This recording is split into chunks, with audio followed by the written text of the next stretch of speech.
Okay guys, we're going to go through how to put a password on your Word document. So we're going to open Word right now here, and then when you open Word, you're going to go to Files. So you go to Files, and then we're going to go to Protect Document. That's Info.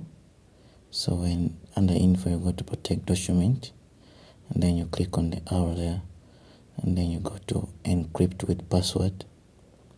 And after reaching that, you just click there, and then you can bring that encrypt the content of this file. So you write the password. So the password you're using here is Jacques, capital letter J. That's why I put the caps lock.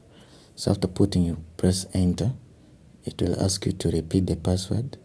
So you'll put the same password. You put caps lock J, write Jacques there, and then you press enter. After enter, you will see that yellow stuff, meaning it has been put, and then remember to save it so that the new component is applied to the file.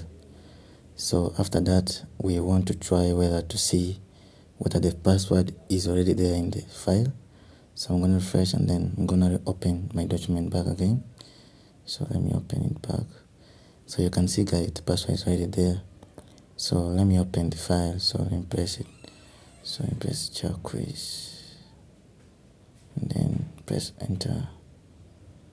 Yeah, our password is it guys. Thank you so much for watching guys.